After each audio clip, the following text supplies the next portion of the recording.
Olá amigos, bem-vindos ao canal Daniel Simões. Bem-vindos a mais uma live aqui no canal. Vamos estar estudando algumas coisas. Espero que vocês usufruam bem destas informações e possamos estudar juntos. E vamos dar 1 minuto ou 2 minutos, esperando que cheguem mais pessoas na sala para não pegarem o trem em andamento. E nós hoje vamos estudar um pouco mais sobre o sistema de controle, sobre eugenia, que tem sido o tema de uma série de vídeos que eu tenho estado a fazer para o canal, a eugenia aqui no Brasil e a Fundação Rockefeller. Vamos também olhar esse complexo de psicologia que é o bode expiatório. E falaremos também um pouco sobre libertação espiritual. Porque nós ficamos nos questionando às vezes, porquê estudar? Às vezes perguntam-me isso, porquê estudar o sistema de controle? Para que estar a mexer nessas coisas? Se tudo isso é para nós nos libertarmos e deixarmos para trás. E é bom nós estudarmos o sistema de controle e encontrar um caminho do meio nisso tudo, porque nós ainda estamos aqui. Se nós estamos aqui, temos que acordar todos os dias e tomar o café da manhã, ir no banheiro, procurar fazer a vida funcionar e nas escolhas que nós fazemos todos os dias para fazer a vida funcionar, temos que estar minimamente conscientes do sistema de controle para que possamos fazer escolhas cada vez melhores, não é? E boa noite, Ellison, boa noite, Nádua. Eu vou começar. Vou partilhar aqui imagens. Vamos fazer. Espero que vocês façam uma boa viagem. Eu deixei a mensagem aí que eu vou começar a mostrar imagens. Logo eu não vou ver o que vocês estão conversando. Depois eu venho aqui no chat para nós então trocarmos uma ideia, podemos conversar sobre isto que nós vamos olhar aqui, que eu acredito, eu sinto que são assuntos bem importantes para nós olharmos. E vou começar aqui compartilhando a tela.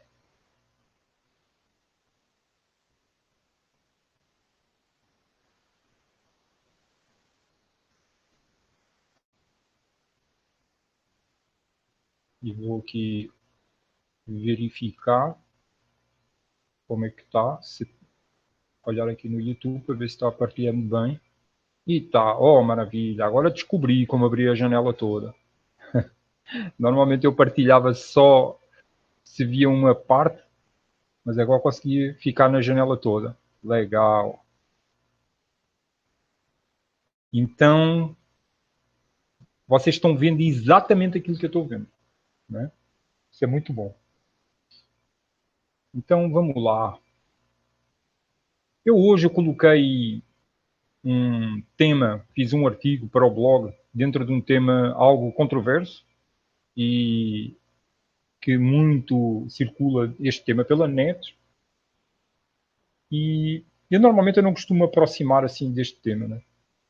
Mas achei que é uma coisa boa nós podermos ter uma noção mais precisa sobre qual é a influência dos judeus, afinal, no mundo. Porque existem um bocado de linhas de pensamento que dizem que os judeus são quem está por trás de tudo isto, não é?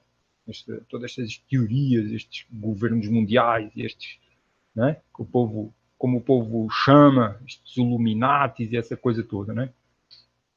E o que eu procurei mostrar para a pessoa pensar um pouquinho e poder ver o que é que ela está achando disso, né? É que uma coisa é o judaísmo, outra coisa é o sionismo. E isso por mostrar Sim, começo por dizer que sim, presentemente o planeta é dominado pelo Império Sionista. Existe um Império Sionista tomando conta do planeta a nível bancário, a nível de transportes internacionais, a nível de recursos energéticos, de água. Existe sim, existe um controle sionista, mas isso não é um controle judeu. Apesar de muitos judeus, maior parte das pessoas que estão sentadas em cadeiras de poder-chave serem judeus. Né? Mas isso não faz que sejam os judeus. É preciso nós tomarmos muita atenção com isso. Por isso é que eu coloquei esta imagem aqui, que mostra judeus ortodoxos lutando, se manifestando contra o sionismo e explicando que zionismo e judaísmo são diametricalmente opostos. Eles estão explicando isso. Porque muitas linhas de pensamento dizem os judeus estão por trás disto tudo. Temos que ter atenção nisso. Porque nem todo o judeu é sionista e nem todo o sionista é judeu. E o que está dominando o mundo é o sionismo, neste momento. É um império sionista. E é bom nós fazermos essa diferenciação para não cairmos em julgamentos precipitados e colocar tudo dentro do mesmo saco. Né? Então eu chamo assim, a atenção para nós vermos, por exemplo, hoje em dia existe também um império chinês. Existe um império chinês. A China está tendo uma influência muito grande a nível comercial, essencialmente, mas também a nível geográfico na região onde ela mora. Existe um império islâmico ainda funcionando. Não está tão unido em termos de concentração de poder, digamos assim. Mas podemos dizer que quem está na cabeça desse império sem imperador, são impérios sem imperadores, né? No caso do Império Chinês, não, até tem, não tem o imperador, mas tem o líder chinês. Mas no caso islâmico, nós podemos dizer que quem está no topo deste império sem imperador é a família da Arábia Saudita, dos cheques da Arábia. Tanto que nós não vemos os direitos humanos em nenhuma parte do mundo falar do que acontece na Arábia Saudita, né? Por que será? Manifestam-se contra tudo e mais alguma coisa, mas ninguém fala da Arábia Saudita. Por quê? Primeiro, porque não estão incentivados os programas de controle mental que eles estão seguindo, não lhes diz, olhem para a Arábia Saudita o que é que está acontecendo. Não. Porque lá as pessoas são decapitadas em praça pública. São decepadas, mutiladas. Né? E nós podemos ver que existe também um Império Russo que está limitado ali à geografia ao redor da Rússia, mas tem uma influência também em outros países, como por exemplo aqui no Brasil. A Rússia tem uma certa influência aqui também no Brasil, a Rússia e a China. E a Rússia e a China acabam por ter influência também dentro da Europa, dentro dos Estados Unidos, mas de uma forma mais discreta, digamos assim. Mas o grande poder, o grande império que existe no mundo é um império sionista, mas não é judeu, é sionista. Eu dou-vos um exemplo. David Rockefeller. Muitos dizem que o David Rockefeller, que desencarnou agora há pouco tempo, com 101 anos de idade, que é judeu, mas Rockefeller, ele não era judeu. Ele não era. Ele era batista. Ou seja, ele seguia uma religião cristã. Ele teve uma bisavó que era judaica, que casou com não sei quem, com um cara que não era judeu. Né? Mas David Rockefeller não era judeu, era sionista. Preciso nós fazermos bem essa distinção para entendermos o que está acontecendo no planeta. E a descrição do sionismo que está na Wikipédia, buscando assim uma descrição simplista, né, na Wikipédia, diz: o sionismo é um movimento político que defende o direito à autodeterminação do povo judeu e à existência de um Estado nacional judaico independente e soberano no território onde historicamente existiu o antigo reino de Israel. Ou seja, o sionismo defende a instauração do Estado de Israel, como existe hoje. É à mão das elites, das corporações ocidentais dentro do Médio Oriente, no coração, quase no coração do poder islâmico, né? Porque é uma terra com muito petróleo, é o berço da humanidade atual e é o centro, essencialmente, energeticamente, tudo se concentra ali em Jerusalém. Então existe, não vamos entrar por aí, nós fizemos até um estudo bem interessante sobre esse tema com o mestre Aleph, quando tivemos aqui o convidado, e o mestre Aleph veio aqui falar connosco, e ele mergulhámos fundo em energias bem profundas sobre isso, bem pesadas. E como é que todo esse poder está ao redor, todo o interesse está ao redor ali de Israel, esse vórtice energético, essa espiral energética está sugando um bocado de coisas. E eu lembro, né, que nem todo sionista é judeu e nem todo judeu é sionista. Preciso nós termos ideia disso, né? E eu vou ler, porque é interessante nós lermos isto. O povo judeu é usado de vez em quando como carne para canhão para promover o vitimismo que justifica o crescente poder do Estado de Israel e do sionismo global. Porque se alguma coisa acontece com os judeus, coitadinhos dos judeus. Por exemplo, hoje em dia, assim, a grande, uma das coisas assim que mais se destaca é o revisionismo do Holocausto Judeu da Segunda Guerra Mundial. Não é permitido, é proibido fazer o revisionismo, ou seja, colocar em causa a versão oficial do Holocausto Judeu na Segunda Guerra Mundial.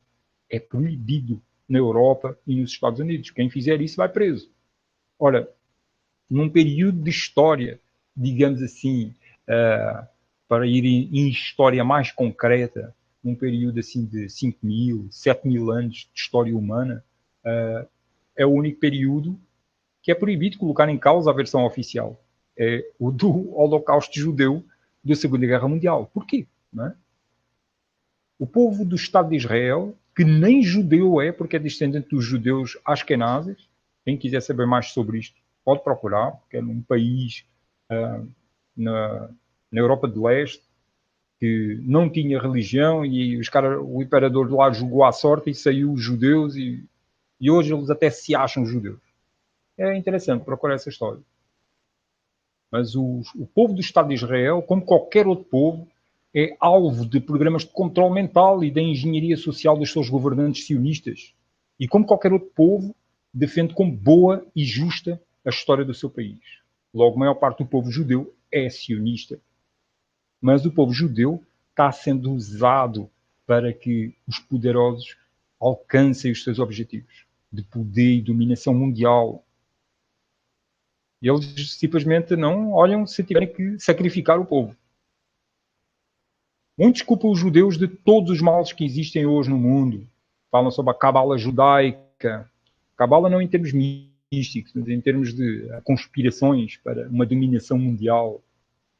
Mas isso, em parte, é verdade, mas em parte é o que em psicologia se chama de complexo do bode expiatório, um termo muito estudado pelo francês René Girard, que é historiador, crítico literário, antropólogo, filósofo, teólogo, sociólogo e filólogo. É bom nós irmos estudar René Girard para entender melhor o que é o bode expiatório. Que esse termo é tão bem explicado por Silvia Britton Pereira como estando associado ao mecanismo de negação da sombra, já que o bode expiatório recebe a projeção da sombra e se identifica com as características que o outro não aceita em si mesmo, por não estar em acordo com o ego ideal. De uma forma assim bem mais simplista, explicando, o bode expiatório é quando nós colocamos a culpa em alguém ou em alguma coisa para justificar as nossas falhas, para justificar os nossos complexos de inferioridade, para justificar os nossos erros, as nossas frustrações. Então nós encontramos um bode expiatório. E isto aplica-se em muitas coisas, muitas, não só na vida do indivíduo, mas na própria história das civilizações, de povos, na política. Vou ter que beber muita água, que eu ando aqui uma virose a querer me pegar, mas não pega. Judeus sionistas e não judeus sionistas. Olha bem, judeus sionistas e não judeus sionistas estão, sim, à frente do imperialismo atual. Mas pensar que são eles a fonte de todo o mal do mundo é evidência de falta de memória histórica. Aí, eu resolvi colocar, no final deste artigo, um vídeo que mostra a criação e a queda de diversos impérios, dos impérios no mundo. E o vídeo começa em 3000 e tal antes de Cristo e vai continuando. E o que nós podemos ver, o vídeo é longo, né? Ele tem mais de 16 minutos. Mas é muito interessante porque o que nós vemos é uma dança de nascimento e de desaparecimento de impérios ao longo do mundo, ao longo da história. Ou seja, não existe a força da ambição de dominação mundial, não existe só no povo judeu, não.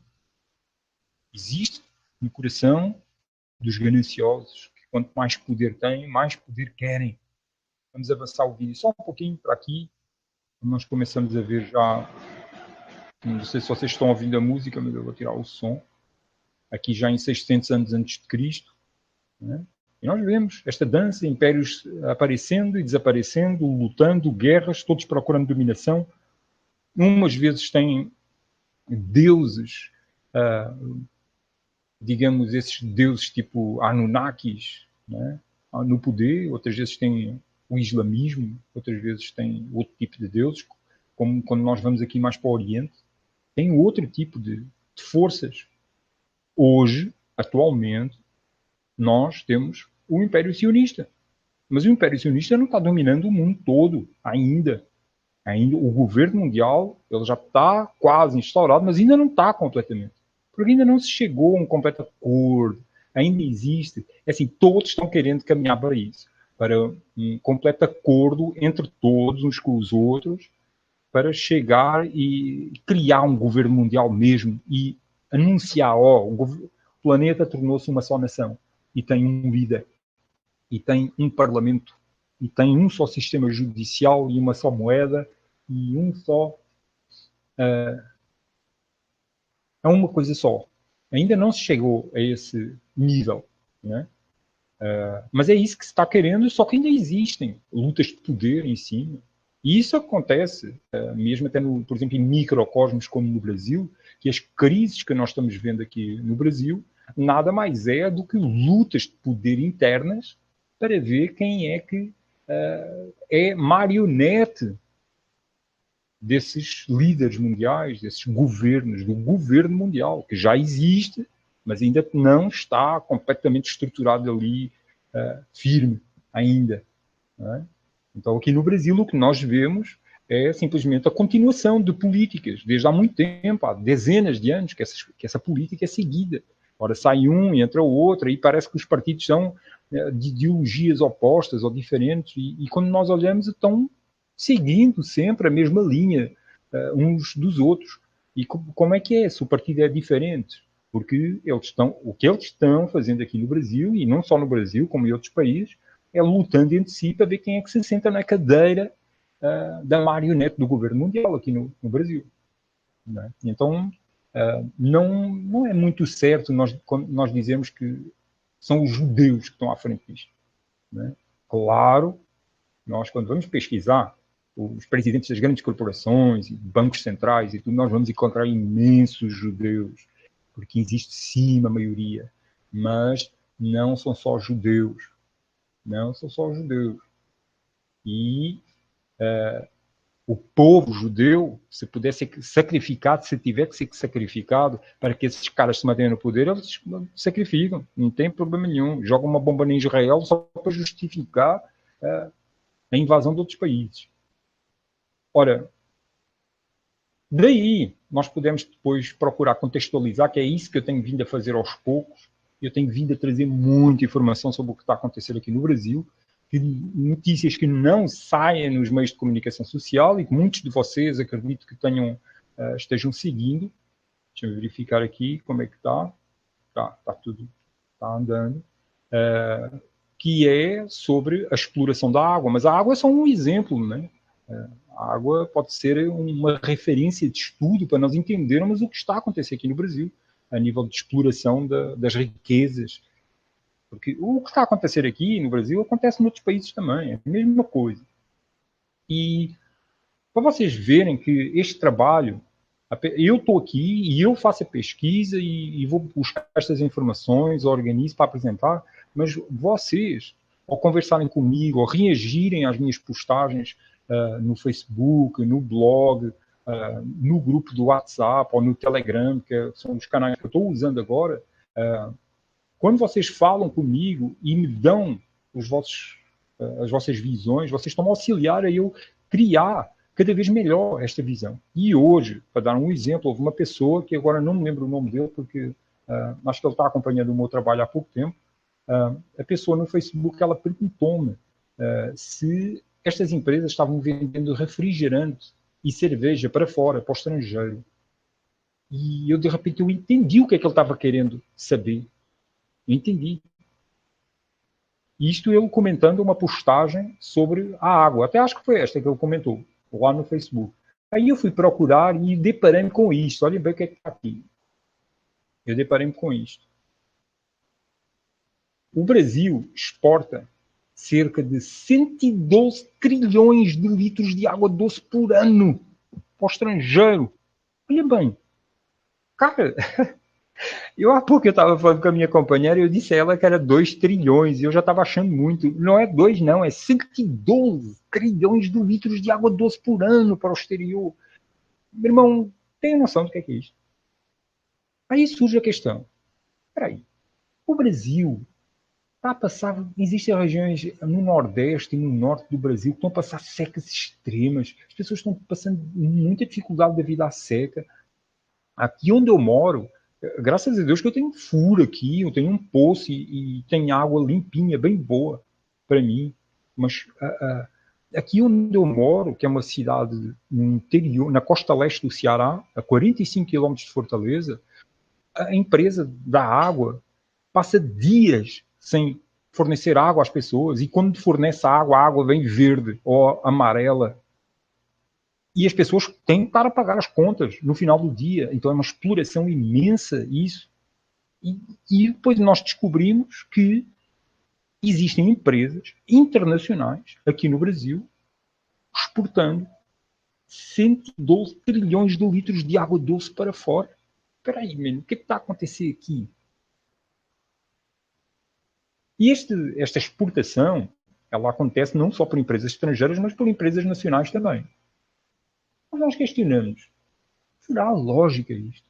Assim, numa civilização intelectualmente equilibrada, psicologicamente saudável, espiritualmente amorosa, terá alguma lógica haverem pessoas num país a passar sede, sem água, e o país estar a jogar para fora 112 trilhões de litros de água doce por ano? E é interessante que isto é assim, isso é uma notícia da Globo, eu fui procurar esta notícia real, é verdadeira, apesar de ser da Globo, não é? E eu questiono, quanto é que esta notícia foi divulgada? Qual foi alguém ouviu falar sobre isto? Porque eu não tinha ouvido falar, né? E é interessante que eu só me lembrei de pesquisar isto devido à pergunta desse amigo, né, dessa pessoa que perguntou, né, sobre isto. Era o que eu, afinal, estava querendo saber quando ele perguntou se estava sendo vendido refrigerante e cerveja para fora, né? Era isto que ele estava... E nós aqui só estamos a falar de água, porque se nós formos ver em termos de refrigerante e cerveja, que é produzida aqui no Brasil e exportada para fora, quantos trilhões de litros de água é que vai chegar a isso? Está sendo jogado para fora, não é? Para nós termos uma ideia, eu vim ver aqui, isto é o equivalente a 45 milhões de piscinas olímpicas. Tem ideia do que é isto? Eu não tenho ideia, não. 45 milhões de piscinas olímpicas são levadas para fora em água. Não? E eles dizem aqui que isso vai em containers, né? Ou seja, a água aqui do Brasil que está sendo levada para fora. Depois, se vocês quiserem ler esta notícia, tem muita informação que nós ficamos assim, de boca aberta, né, com essa realidade que o Brasil está passando. E este tipo de informação que eu estou organizando e divulgando, pouca gente está tendo acesso a ela, comparado com a população do Brasil, que deveria saber, pouquíssima gente que está tendo acesso a este tipo de informação, mas eu acho que é muito interessante, muito importante que esta informação fique organizada e registrada para que a verdade se saiba, não esteja escondida, né? E esta questão é muito, assim, é muito importante, né? Porque a água é a base da nossa vida. Mais do que água, só há. É o que nós precisamos mais do que água, né? Não conseguimos ficar muito tempo sem ar, mas com água conseguimos um pouquinho mais, né? E essas questões são muito delicadas. Porque é assim, ó,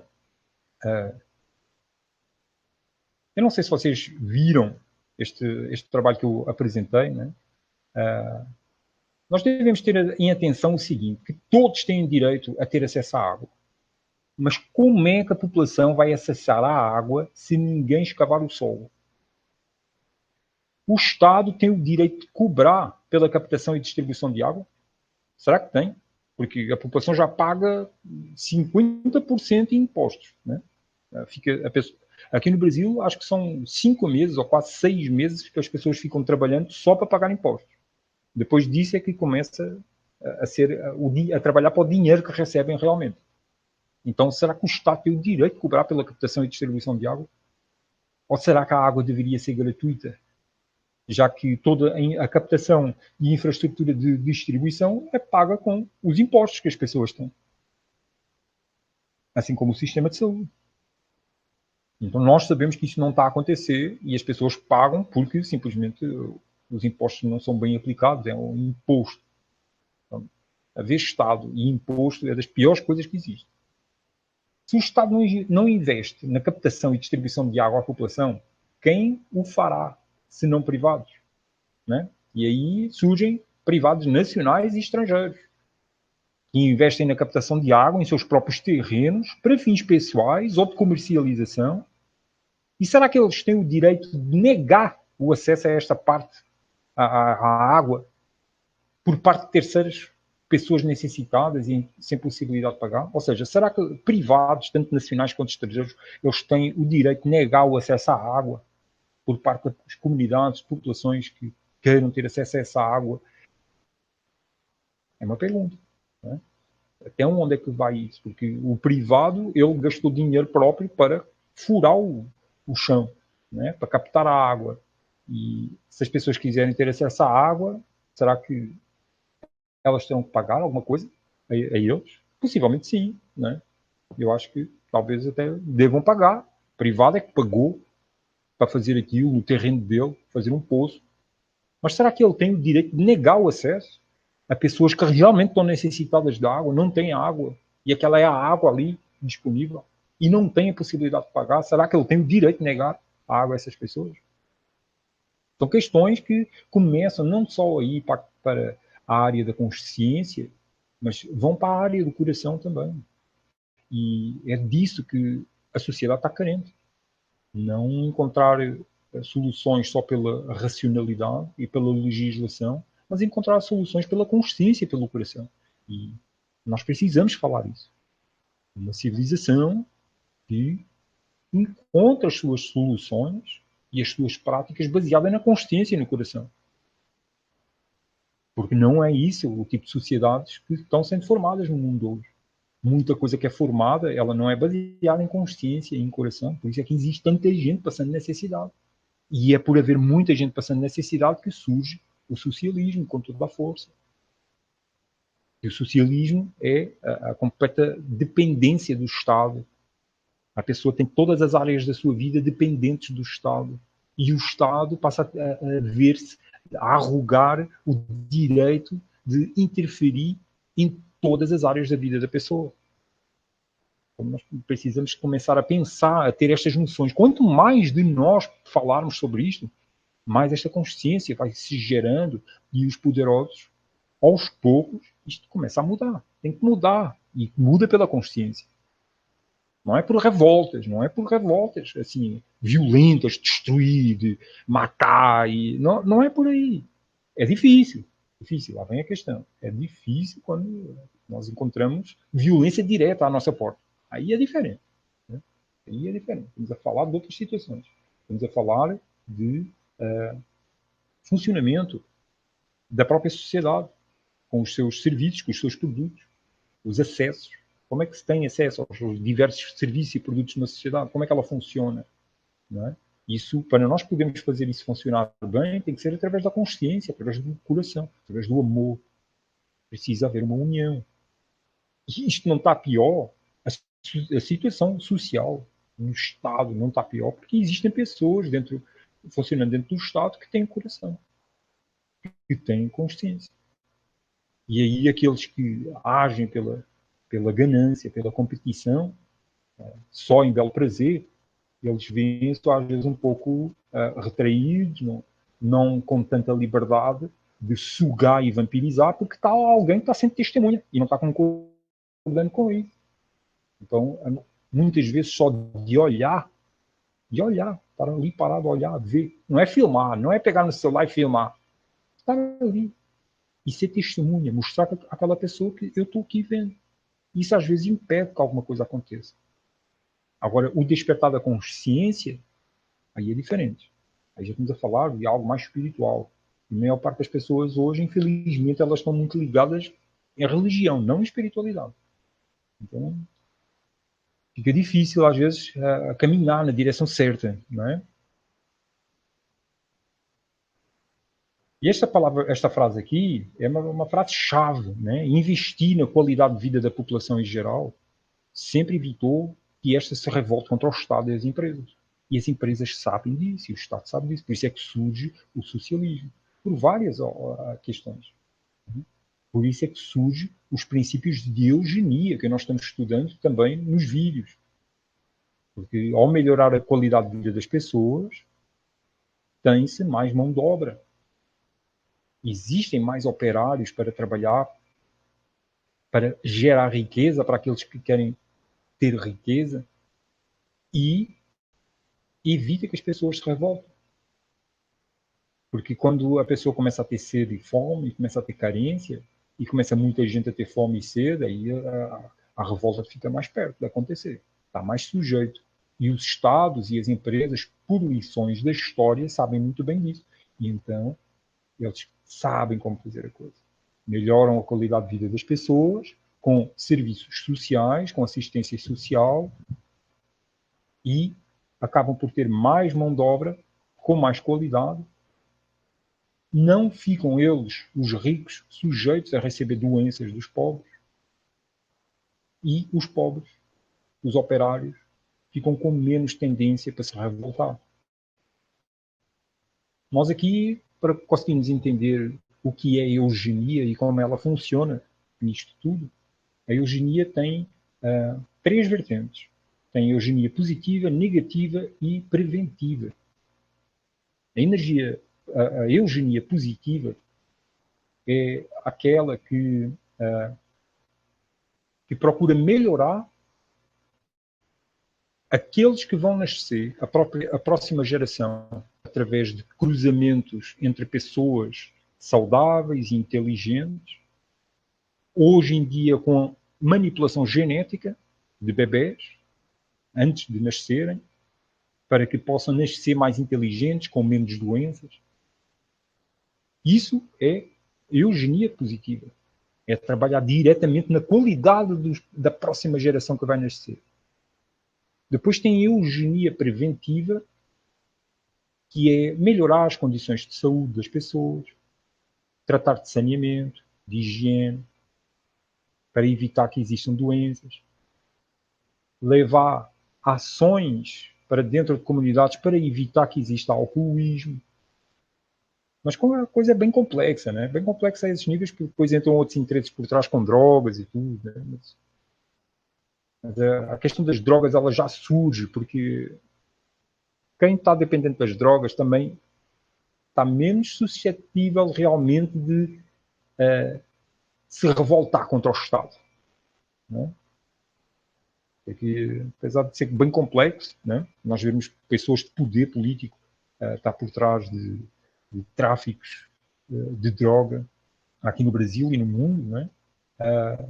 Mas as pessoas que estão dependentes de droga, elas, normalmente os dependentes de droga são pessoas muito inteligentes, já repararam nisso? Só que estão completamente danificados pelas drogas. E eu sei disso, porque eu já usei e conheci muita gente. Né? E a maior parte das pessoas eram pessoas muito inteligentes.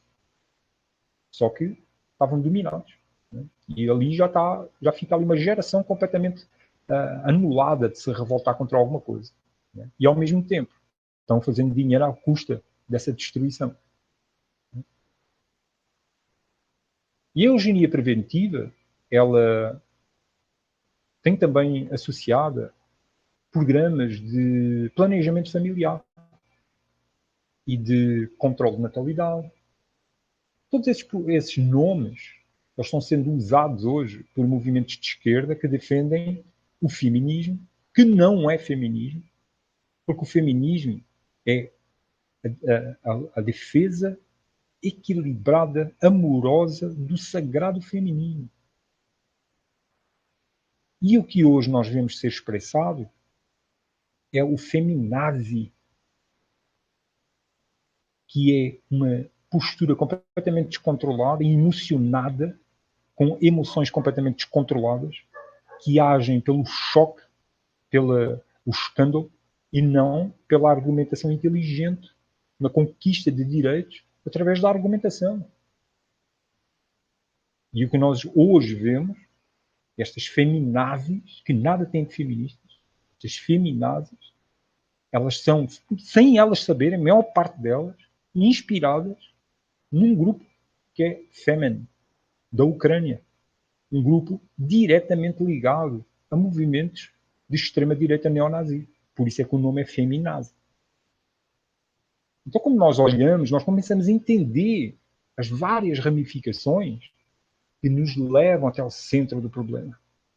Como é que as coisas estão funcionando para envenenar o coração das pessoas e programar mentalmente as pessoas, vindo de diversas direções. Ora, esse feminismo que não é feminismo, que defende os programas de planejamento familiar e de controle de natalidade e tudo, todos eles fazem parte da eugenia preventiva. Mas tem depois a eugenia negativa. A eugenia negativa é quando se impede raças que são consideradas inferiores a acasalarem. Ou quando existe esterilização. E isso acontece muito, mais do que nós pensamos. E hoje existem grandes indícios de que a campanha de vacinação da HPV para as meninas é uma campanha de esterilização em massa. Então, tudo isto que nós estivemos vendo aqui, ou esta pequena revisão que nós fizemos sobre a eugenia, né, positiva, preventiva e negativa, tudo isso está dentro desta frase aqui. Investir na qualidade de vida da população em geral sempre evitou que esta se revolte contra o Estado e as empresas. E o que nós vemos é que depois de quase 80 anos no Brasil, a Coca-Cola lembra-se, né? E libera para a população a água das fontes que explora. E passa a anunciar isso como se isso fosse uma grande beneficência. Parabéns, os caras estão aqui há 80 anos, desde 1941. Eu fui fazer um levantamento histórico dentro do site da Coca-Cola, que é um site muito grande mesmo, Coca-Cola Brasil, com muita informação lá. E lá eles têm a história cronológica deles, e eles chegaram aqui no Brasil em 1941. Os caras estão aqui há 80 anos, praticamente. Vai fazer em 2021 80 anos. E os caras, agora é que eles estão abrindo a água para a população ter acesso, de graça. Os caras estão fazendo isso como se fosse, assim, a maior santidade de todas. Né? E o que eu venho aqui dizer é que a água que está dentro das fronteiras do Brasil é do brasileiro.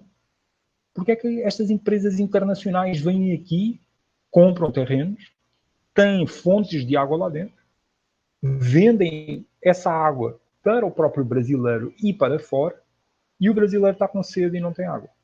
Como é que é isso? E não pode usar essa água. São assuntos bem complexos, né? São assuntos complexos, porque, evidentemente, todas essas vendas que eles fazem de terrenos com fontes lá dentro, tudo está dentro da lei, né? E hoje em dia o Temer, ele auxiliou nesse processo, como nós vamos ver aqui mais a seguir, facilitando a alocação dos recursos hídricos brasileiros. E nós seguimos aqui uma ordem cronológica destes acontecimentos, que é o que nós vamos ver aqui.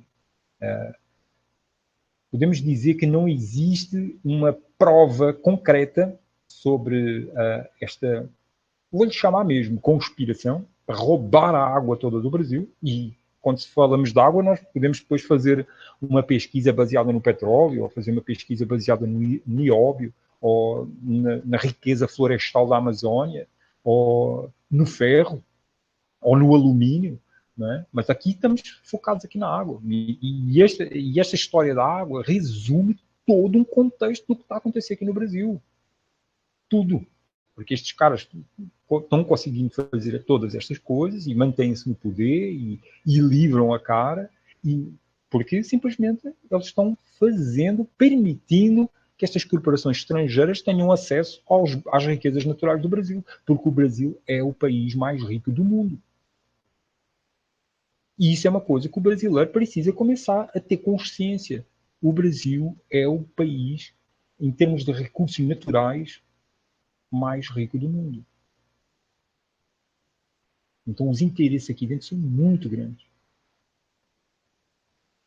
E eu questiono, mas como se deverá processar o acesso à água captadas por terceiros à luz das questões levantadas no início deste artigo? E nós questionamos, né? As perguntas que nós fizemos aqui sobre o acesso à água. Né? Quem escava, paga-se ou não se paga. Os recursos hídricos do Brasil estão sendo explorados há bastante tempo pela Coca-Cola, pela Nestlé e por outras empresas internacionais. Um adendo aqui, que eu não trouxe aqui neste artigo, e deveria, mas na altura já era tanta informação que eu tive que escolher, né? Ou ia demorar muito mais, a botar muito mais informação, ou ia faltar alguma coisa que depois eu coloco posteriormente, porque isto são vários artigos debatendo este tema, né? Mas as companhias internacionais que exploram os recursos hídricos brasileiros são 25%. 75% são empresas nacionais. Mas algumas das questões, prevalecem. É um privado que está furando e está fazendo a distribuição dessa água. Quem não tem água e não tem condições de pagar deve ter acesso a essa água, mesmo sem pagar. Porque a pessoa não tem acesso à água, morre. Não é? Ou então pega doenças, porque vai pegar água que não é boa. Como é? Então isto é um nível de consciência. Nós aqui começa a consciência que tem que trabalhar. Mas é uma consciência, não é um cara que vai de repente investir o dinheiro dele todo ali para criar uma exploração de água ali no terreno dele e de repente abre e fica sem água. Como é que é? E ninguém mais quer saber, né? Então, tudo isto precisa de união, precisa de um debate de boa vontade.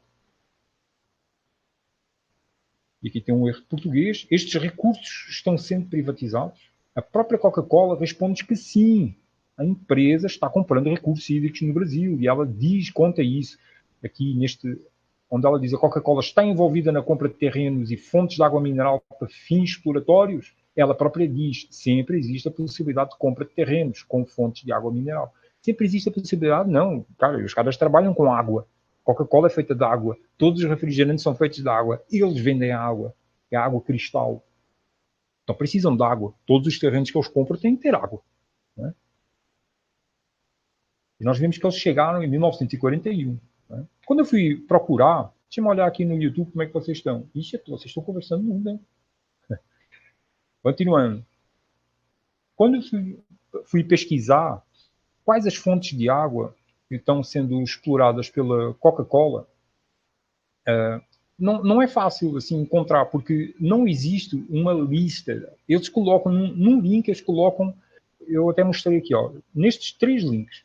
Num link eles mostram que 11 fontes. Aí noutro link já mostram 4 fontes, sendo que uma delas não está na lista, na primeira lista. Depois, numa notícia da Folha de São Paulo, eu vou ver referência a uma outra fonte de água que não está em nenhuma das outras listas. Aí fica difícil, né? Eu consegui fazer uma recolha de 13 fontes que estão sendo exploradas pela Coca-Cola aqui no Brasil, mas fica a pergunta, quantas é que realmente estão sendo exploradas pela Coca-Cola?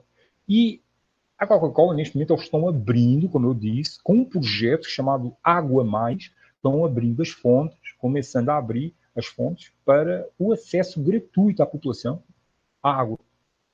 E esse projeto vai até 2020, se não estou eu. Está aqui, ó. Coca-Cola anuncia a abertura de fontes de água mineral à população. Isto depois de 80 anos eles estarem aqui. Né? E porquê agora? Nós vamos ver porquê que é agora que eles estão fazendo isso. Não é por acaso, não. E eles vão abrir as fontes de água mineral da marca Cristal. Até o fim do ano estarão disponíveis para a população 8 fontes de Cristal em São Paulo, Rio de Janeiro, Goiás, Minas Gerais e Alagoas. A Coca-Cola Brasil forma uma aliança para ampliar acesso à água em comunidades. O gerente de operações explica o plano. Vocês depois abrem aqui os links se quiserem ter acesso e ver mais detalhadamente, que são textos bem grandes sobre esta ação que eles estão fazendo. E no fórum aqui nós começamos a chegar à coisa. Como é que eles chegam a este projeto? No Fórum Mundial da Água, a Coca-Cola Brasil assina compromisso pela segurança hídrica. Aí surgem diversas perguntas. Né? O acesso das comunidades às fontes de água exploradas pela Coca-Cola deveria ter estado sempre liberado ou não? Já que é um privado, mas é um privado estrangeiro. Quais os objetivos reais destas empresas com tais projetos? Dar qualidade de vida suficiente à população de forma a que esta não se revolte contra a exploração das riquezas nacionais? Essa é a minha pergunta.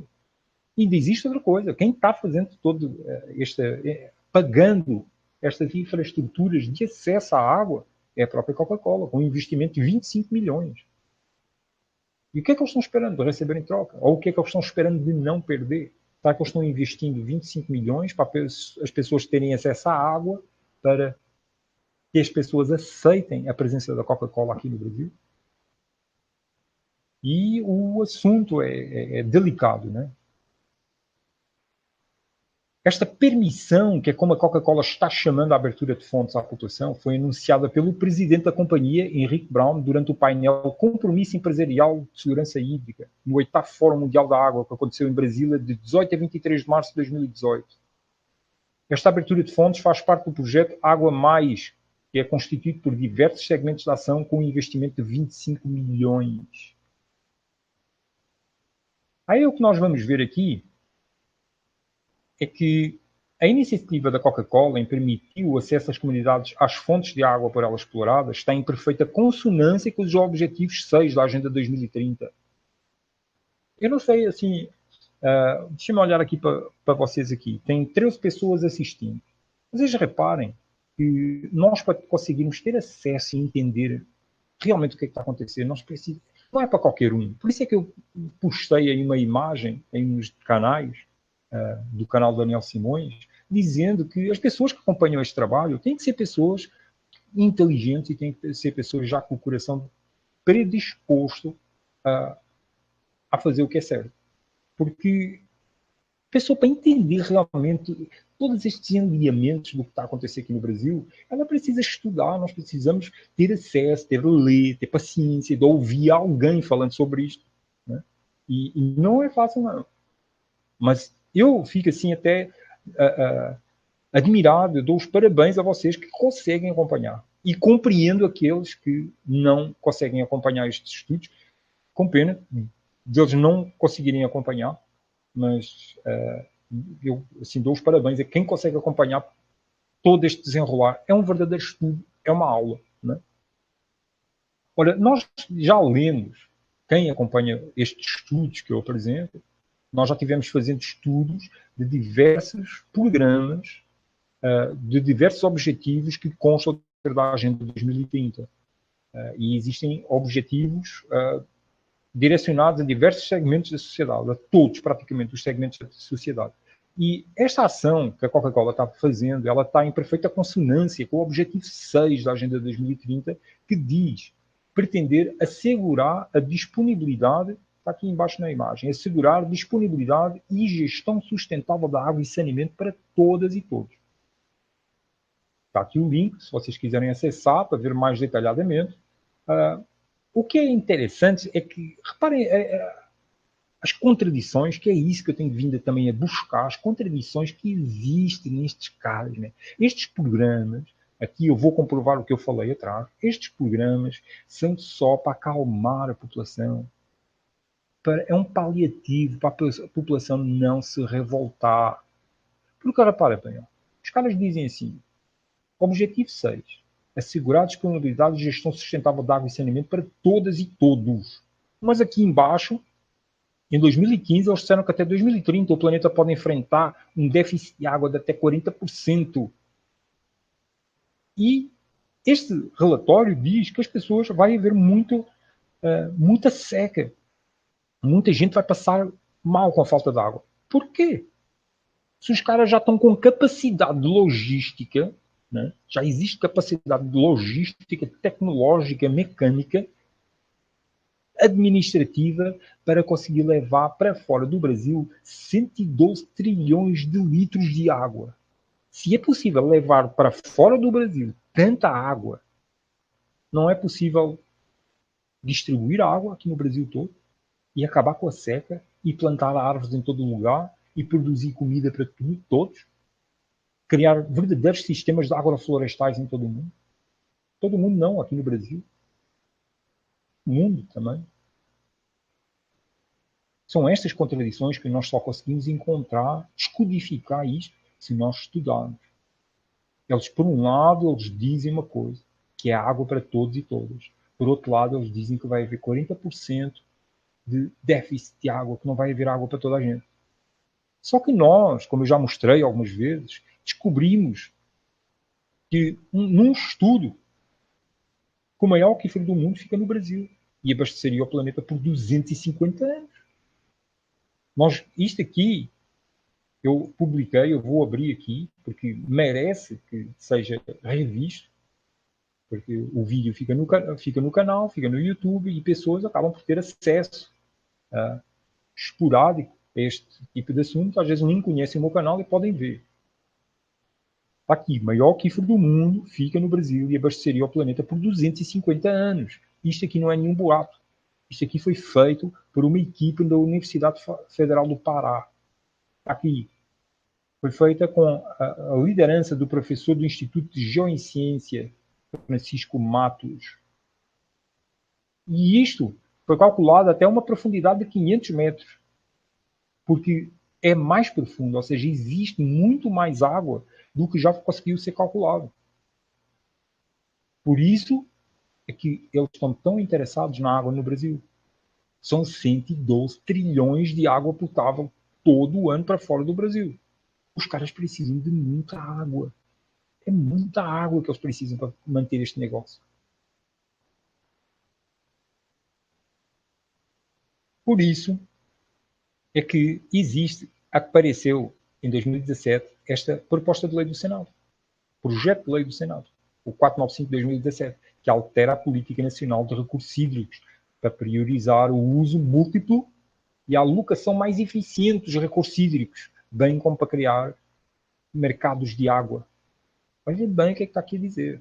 Os caras estão a criar este projeto de lei, que é para priorizar, facilitar, ficar muito mais fácil poder alocar os recursos hídricos brasileiros.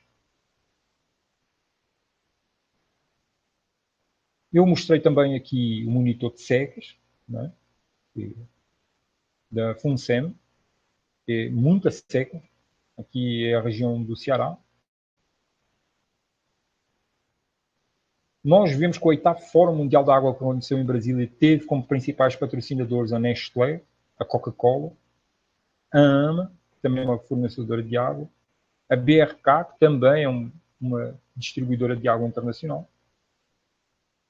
E o que nós vamos descobrir é que o 8º Fórum Mundial da Água aconteceu entre os dias 18 e 23 de março de 2018. E no dia 23 de janeiro, ou seja, 2 meses antes, aconteceu em Davos o Fórum Económico Mundial. Seguidinhos, primeiro acontece o Fórum Económico Mundial, no dia 23 de janeiro, e no dia 18 a 23 de março acontece o 8º Fórum Mundial da Água aqui em Brasília. Ora, o Michel Temer, o presidente Michel Temer, ele esteve no Fórum Económico Mundial, em Davos, no dia 23 de janeiro. E ele esteve lá vendendo um novo Brasil. Como assim, cara? Vendendo um novo Brasil? Não? O evento da elite mundial económica da Suíça questiona conquistas atuais e planos de lideranças regionais para o futuro do país, do brasileiro, do Brasil. Como assim? Reparem bem o que é que está aqui dizendo. O evento, o Fórum Económico Mundial de 2018, que é um evento da elite mundial económica na Suíça, questiona conquistas atuais e planos de lideranças regionais para o futuro do Brasil. Os caras estiveram lá fora discutindo o que é que vão fazer aqui no Brasil. Isto em janeiro de 2018. E em março o que é que acontece? O Fórum Mundial da Água, aqui em Brasília. Não é por acaso. No Fórum Económico Mundial, eles buscaram uma nova narrativa para a América Latina. Nós já vimos que existem programas para a América Latina até no Conselho das Relações Externas dos Estados Unidos. Nós já vimos isso em outros vídeos. Eu não vou mostrar aqui agora, mas já vimos várias vezes. Eles fizeram, a Folha de São Paulo notificou o jantar a portas fechadas no Fórum Económico Mundial. Teve o presidente brasileiro Michel Temer, o presidente da Nestlé, Paulo Buch, e outros poucos convidados, tal como o colunista da Folha de São Paulo. Por isso é que a notícia aqui saiu na Folha de São Paulo. Não, aqui foi no Estadão. Desculpa. Espera aí. É isso mesmo. Mas quem lá teve foi um colunista da Folha de São Paulo nessa reunião.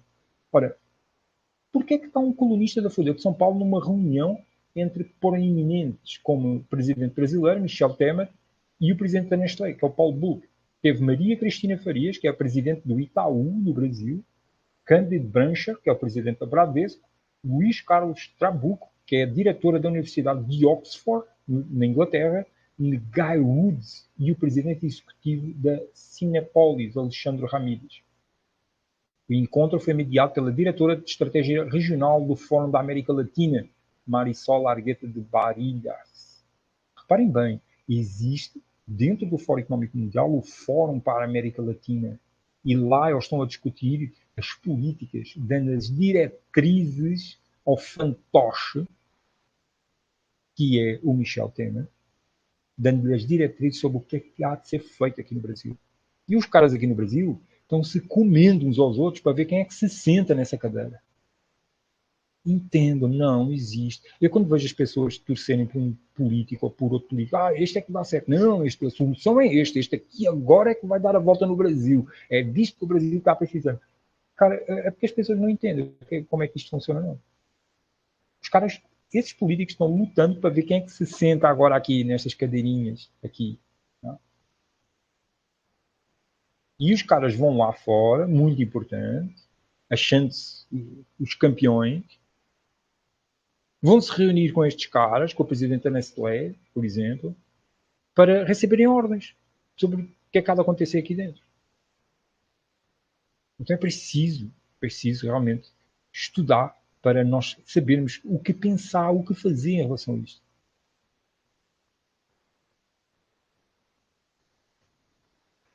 E é muita notícia, né? Aqui por aqui abaixo eu vou mostrar aqui é onde o vídeo onde o presidente da Nestlé diz que a água não é um direito humano, não é? E a Coca-Cola está fazendo exatamente a propaganda ao contrário, que a água é um direito humano. Ora, ela está fazendo isso que é para a população não se revoltar. Mas nós estivemos vendo noutra apresentação que eu estava aqui procurando descobrir onde é que está, que a Nestlé, ela simplesmente ela secou um reservatório aqui no Brasil.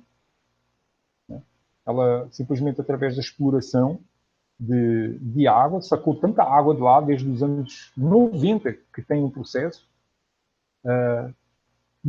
onde eles secaram simplesmente. E as pessoas botaram um processo já nos anos 90 e até agora ainda ninguém conseguiu fazer nada contra a Nestlé, né?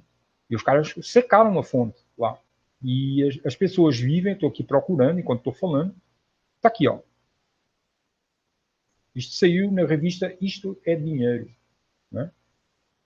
E diz: a briga da comunidade da Estância Mineira São Lourenço com a Suíça Nestlé tem um novo capítulo.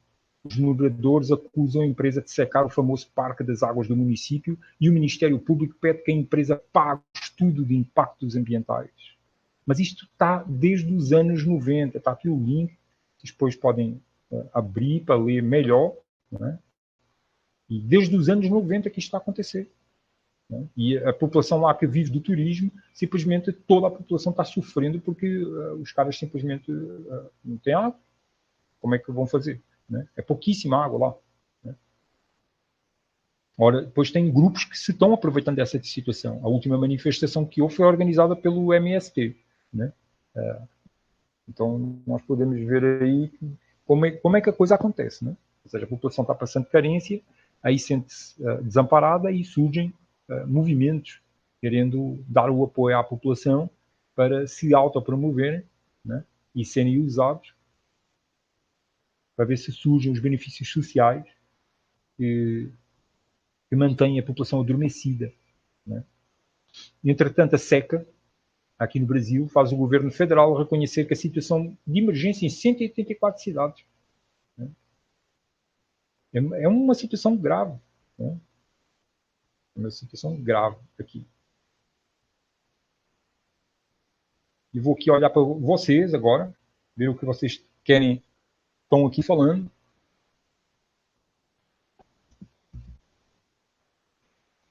Tenho 11 pessoas conseguindo acompanhar toda esta minha conversa. Realmente vocês são especiais, vocês estão querendo saber.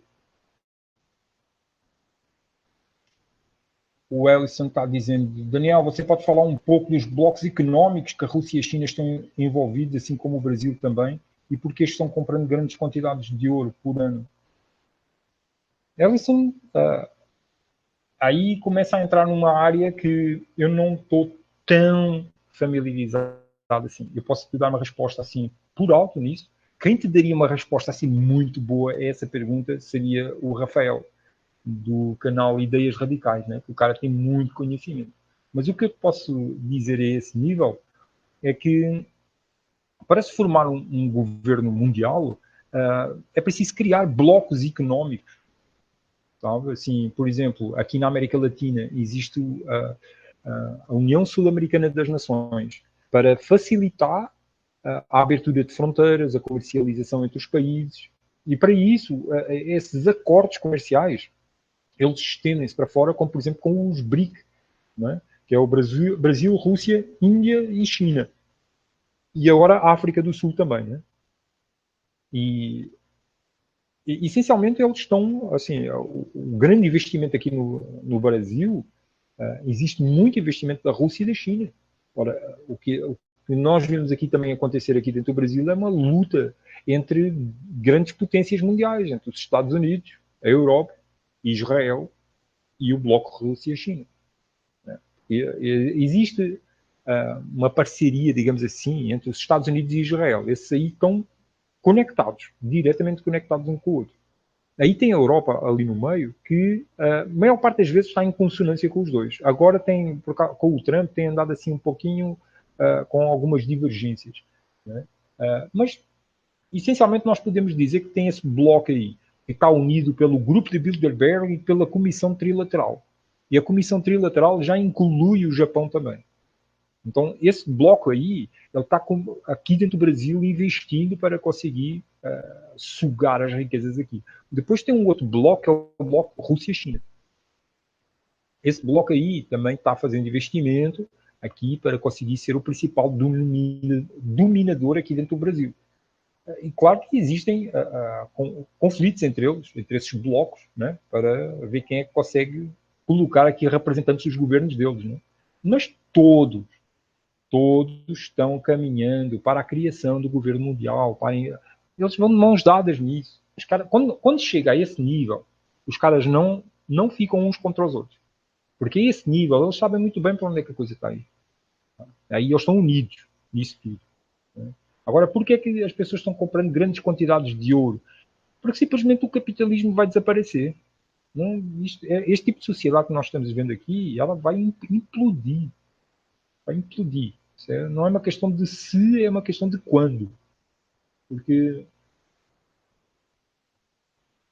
talvez já chegue a 95% do dinheiro que existe no mundo, não existe.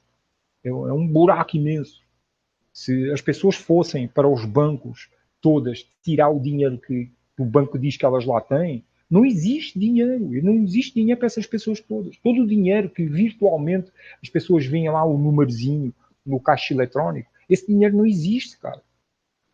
Isso já aconteceu em diversos países. Aconteceu que há pouco tempo aconteceu na Índia. Deixa eu beber aqui um pouquinho d'água.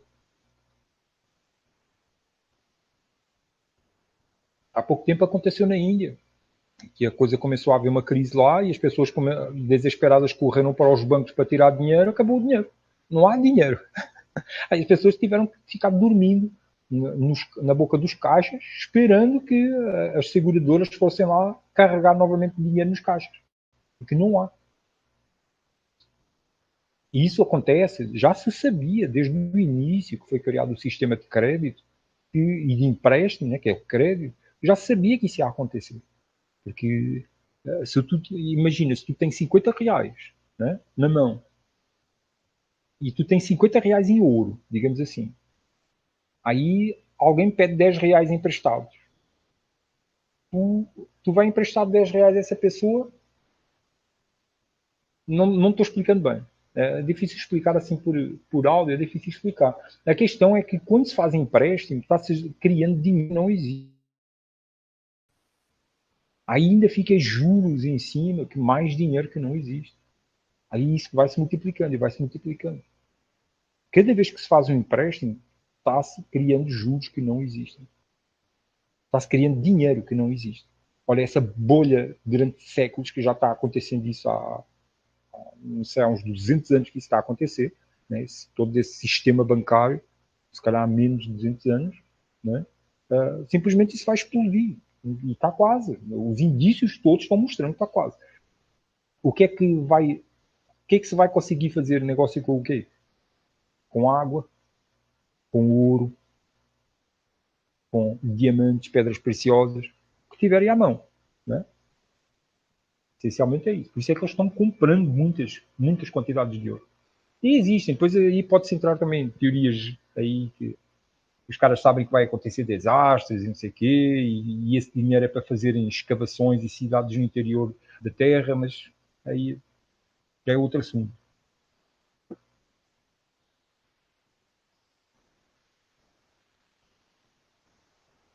O Paulo Lux está dizendo: o Estado não deveria colocar as mãos nesses recursos naturais e disponíveis para todos. Se falarmos de políticas de direita e patrióticas, talvez haja alguma luz. Paulo Lux, aí é que está. Não existe isso, políticas de direita ou de esquerda, cara. Porque, repara, a solução que precisa haver é a união entre as pessoas. A solução está na união. Se, enquanto nós, todos, continuarmos pensando em termos de esquerda e de direita, não vai funcionar. Nunca vai funcionar isso, cara. Porque vai sempre haver alguém que está sendo explorado. Sempre. Precisa haver um sentimento de união entre as pessoas. É isso que precisa haver. Agora, isso, o que tu está dizendo aí, eu concordo perfeitamente. O Estado não devia colocar as mãos nesses recursos. O Estado nem deveria existir. Mas isso gera mais questões bem complexas. E tem algumas pessoas aí na internet que ficam procurando responder como seria uma sociedade sem Estado. Né? Tem várias pessoas trabalhando aí nisso, ideologicamente, né? Idealizando. Como seria isto? Como seria aquilo? Né? Como seria a segurança? Como seria tribunais? Como seria policiamento? Normalmente são sobre esses temas que o povo incide mais. Né? Como seria funcionar isso sem Estado? Mas, por exemplo, Sem Estado, quem é que iria cavar o poço? É um privado, foi isso que eu falei lá atrás. Né? Então ele vai gastar dinheiro cavando o poço. E a distribuição? Quem é que vai investir? Em canalização, para botar a água canalizada para a casa das pessoas? Como é que vai ser isso? Daí as pessoas ficam pagando a ele. Né? Aí deixa de ser o Estado, mas tem um privado. Como é isso? Aí o cara vai que o cara é o único poço ali. Aí o cara tem a população toda na mão. Então a questão, no nível de consciência em que nós estamos, no nível de maturidade espiritual que nós estamos hoje, é muito complicado. Porque as soluções existem. Há água para todos. Existe alimentos para todos. Não existe essa escassez de recursos naturais que nos querem fazer acreditar. Não existe, cara. Eu já trabalhei em diversos projetos com a natureza, com princípios da agrofloresta e, cara, nós conseguimos produzir muito mais do que aquilo que consumimos, sem haver desgaste do solo, sem haver empobrecimento do solo. O solo sempre produzindo, consegue produzir muito mais do que nós conseguimos consumir. Agora está claro, para nós conseguirmos encontrar esse equilíbrio, temos que ver a quantidade que nós estamos consumindo, temos que ver o estilo de vida que nós estamos a viver. E hoje a sociedade está caminhando para uma sociedade tecnológica, as pessoas estão ficando cada vez mais ligadas em celulares e em consumos imediatos, em autoafirmação pela matéria, pelas marcas, pelas tecnologias. Aí todo esse conhecimento de equilíbrio com as forças da mãe natureza não está conseguindo ser colocado em prática. Né? Então, as soluções, elas existem. Agora, precisa haver uma união espiritual. É isso que precisa haver. Será que isso que a Coca-Cola fez se deve somente ao capitalismo malvadão? Isso o quê? O projeto Água Mais? Eu acredito que sim. É aquilo que eu disse. É só para a população não se revoltar e permitir que a Coca-Cola continue estando aqui explorando os recursos naturais. Isso que tu está falando, Elvis.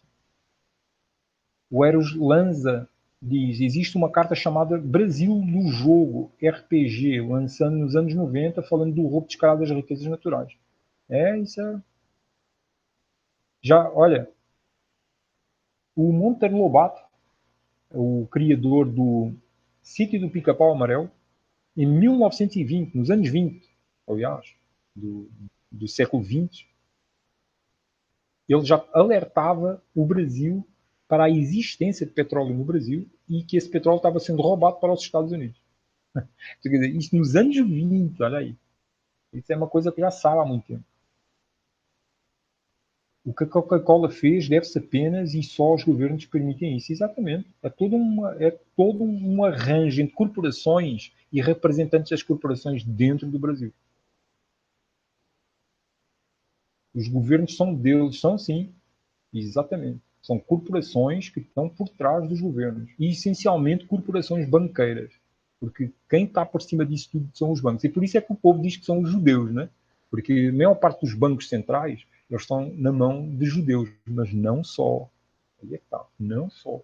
Existem não-judeus à frente disso também. Então não é uma questão de raça. É uma questão de ideologia, de sionismo. Né? E isso é que é o que é preciso ter muita atenção. Porque, né, tem muita gente divulgando ideologias de ódio contra os judeus e é preciso ter muita atenção com isso. Porque existem cada vez mais judeus que não são sionistas. Então, usar a terminologia judaica, principalmente para disseminação de ódio contra um povo, isso é preciso ter muita atenção. Porque os próprios sionistas usam esse ódio direcionado aos judeus para se vitimizarem.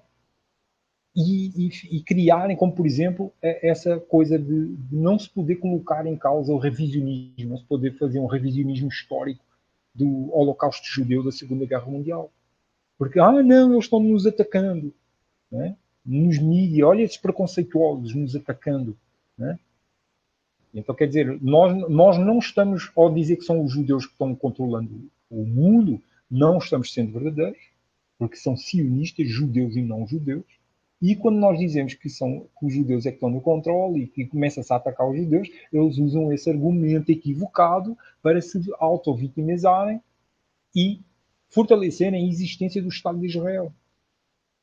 E o Estado de Israel é o domínio da cidade de Jerusalém. Existe aí uma questão energética, uma questão ah, espiritual negra, uma questão de poder disso tudo aí. Que não é um buraco imenso. E tudo está à volta dessa questão. Tanto que nós vemos aqui, por exemplo, no Brasil, as igrejas evangélicas, é tudo sionista. E as pessoas não têm nem noção disso, as pessoas não têm a consciência do que é esse sionismo, mas elas defendem Israel, porque acham que Israel é a cidade de Deus, né? É o país de Deus, então defendem. A questão é bem complexa a esse nível.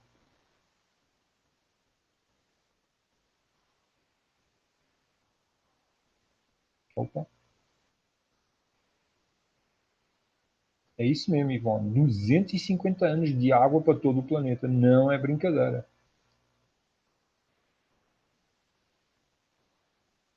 Eros, a coisa. Tu dizes que, como somos pessoas comuns, nós não somos comuns, não. Nós estamos aqui falando sobre isto, nós não somos comuns. As pessoas não querem falar sobre isto. Ainda estão 10 pessoas neste momento assistindo à live. Ainda estão 10 pessoas conseguindo estudar isto. E são muito. Olha, agora são 9. Existem muitas pessoas que não têm cabeça para conseguir pensar sobre estas coisas, não. Porque nós trabalhamos o dia todo para nos sustentar, cuidar das coisas da vida e ainda ter cabeça para conseguir estudar isto. Ter, praticamente ninguém está fazendo isso. Então nós não somos pessoas comuns. Não somos mais que os outros. Mas comuns nós não somos, não. E este tipo de informação que eu estou fazendo, organizando e recolhendo toda esta informação que eu estou colocando no blog, ela serve para alguém pegar e mostrar para outras pessoas. Para quem esteja aberto para receber. Porque nós mostrarmos informação para as pessoas que não estão abertas a receber, também não funciona. Né? Dar a resposta a quem não perguntou não funciona muito bem. A Vivian, muito triste, o que podemos fazer é isso mesmo, Vivian. Nós falarmos, divulgarmos o máximo que a gente puder. E dar respostas. Estudar para nós entendermos o que é que está a acontecer e dar respostas a quem despertar perguntas. Não tem outro jeito a não ser despertar da consciência. Tem que ser pela consciência. É um trabalho de formiguinha. E eu não sou o único que estou fazendo isso aqui na internet, e tem mais gente fazendo isso.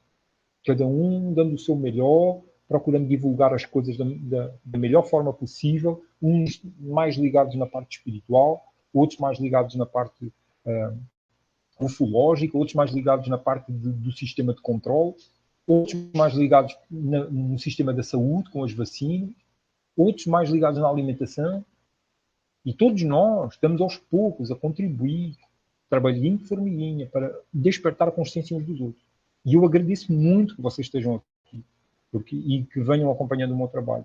Primeiro porque eu sinto que o meu trabalho não está caindo no vazio. Né? Não é uma questão de ego. É uma questão de eu ver que, cara, alguém está dando atenção e é possível fazer uma mudança. Se alguém está ouvindo aquilo que eu estou falando, é porque é possível fazer uma mudança. Então é isso que nós podemos fazer. É um trabalho de formiguinha, Viviane. E não podemos desmoralizar, não. Nós somos de espírito. Nós não somos nada disto que nós estamos aqui. Eu não sei até qual a profundidade do quanto é que você tem acompanhado o meu trabalho.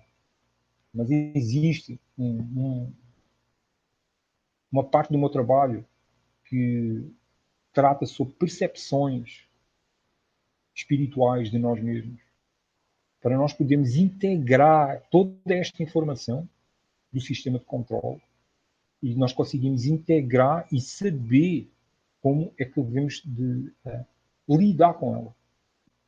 Porque quando se apresenta só a parte espiritual, como é que nós vamos fazer com o sistema de controle? Está caindo em cima de nós e dos nossos filhos.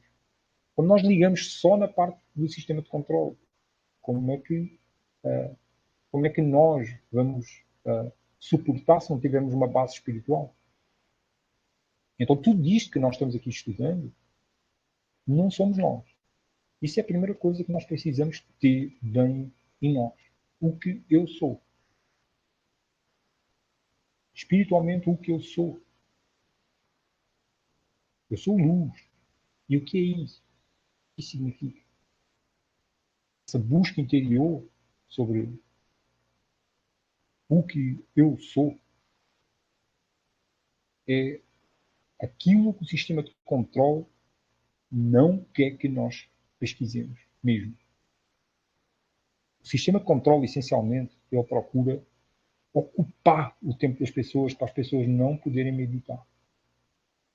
O sistema de controle, essencialmente, ele suga a energia das pessoas durante o dia, ocupando o tempo delas e transmitindo um stress para a pessoa não ter tempo de meditar. Não ter cabeça mais para estudar nada, não pensar sobre si.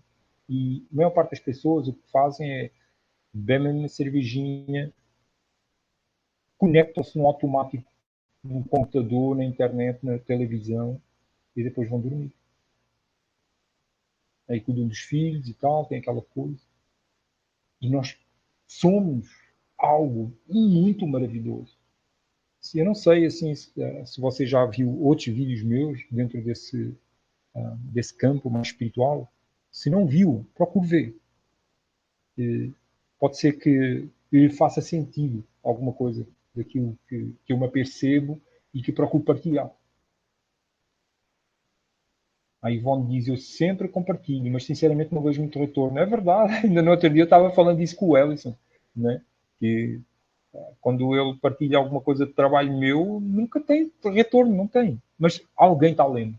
Quanto mais nós partilharmos esse tipo de informações, alguém está lendo. Olha, hoje, no grupo do WhatsApp, entrou uma pessoa que não acompanha o meu trabalho, mas ele está fazendo um TCC, que quer dizer trabalho de conclusão de curso, acho eu que é isso, né? Que quer dizer TCC. E ele está fazendo um trabalho sobre a sociedade eugénica no Brasil.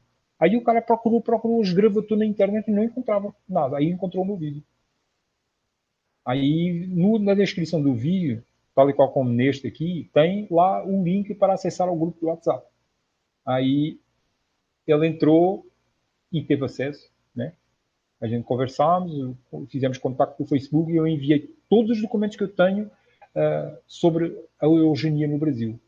Tanto aqueles que eu já fiz vídeo, quanto aqueles que ainda vou fazer vídeos sobre esse tema. Porque quando nós entendemos o que é a eugenia, a positiva, a preventiva e a negativa, que eu falei agora há pouco, quando nós entendemos o que é os princípios de eugenia, nós entendemos que a eugenia ainda está sendo colocada em prática, mas de uma forma mais mascarada. O nome já não pode ser esse. Então, nós devemos partilhar, porque tem muita gente querendo se ligar nisso. Muita gente, e cada vez somos mais. Então a informação precisa estar disponível. Quanto mais vocês partilharem o meu trabalho, mais probabilidades há de alguém que esteja procurando alguma coisa encontrar. E a coisa há de acontecer. Está acontecendo, né? E aos poucos o canal está crescendo e tem muita informação oficial. Como vocês veem, eu só trabalho em cima de informações oficiais. Procurando sempre ter o máximo de cuidado com o tipo de informações que divulgo. Não quer dizer que eu não cometa erros nesse sentido, mas eu procuro o máximo possível a credibilidade das informações. No Facebook se curtem pratos de comida, foto de pés na beira da piscina com a legenda vida mais ou menos. É mesmo, né? Mas é assim, isso é graças a Deus que nós nos encontramos uns aos outros, né? Eu dou graças a Deus também de ter uma que está antenada, ligada. E, apesar de ser bem jovem, ela tem 16 anos, nós conseguimos ter conversas muito interessantes. E a minha companheira também, né? Que também é uma pessoa muito sensível, com a qual eu consigo ter assim conversas muito legais. Ainda bem, eu não tenho quase vida social nenhuma. Convivo com elas as duas. A maior parte das vezes só com a minha companheira, porque a minha filha não mora aqui comigo, ela está morando em Fortaleza com a avó, para poder acessar uma escola melhor. Eu estou no interior, né? Então, praticamente, a minha vida social é só a minha companheira. Né? E, graças a Deus, que é uma pessoa que valoriza, né? uma relação com a Luísa. Eu prefiro comunicar, passar os meus dias comunicando só com uma pessoa do que estar comunicando com um monte de gente que não, cara, não está adiantando nada, né? E aqui na internet, nós, apesar de ser virtual, nós estamos a semear, fazer essa semente positiva para podermos contribuir para um despertar, a vários níveis, despertar espiritual, despertar social, e trazer isto para o lado físico. Desligar o computador, desligar o celular e trazer isso para o lado físico.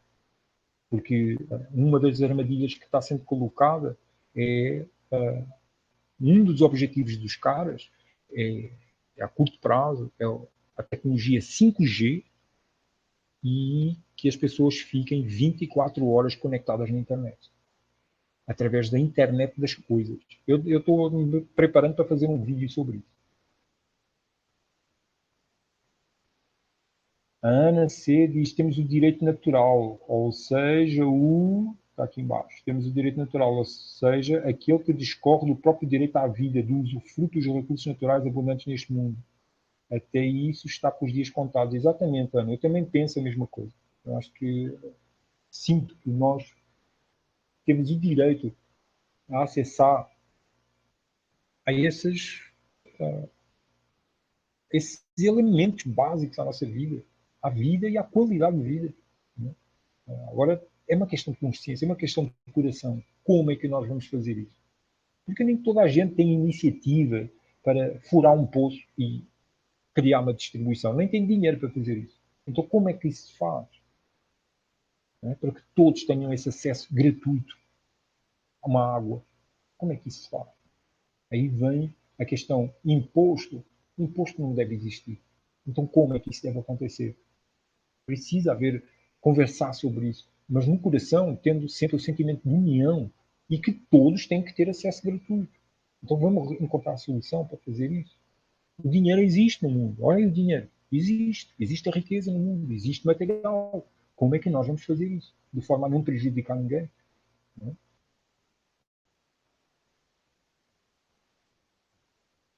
A Vivian diz: parece que essas pessoas não são humanas, não percebem que vão arrasar o próprio planeta, seriam seres não humanos.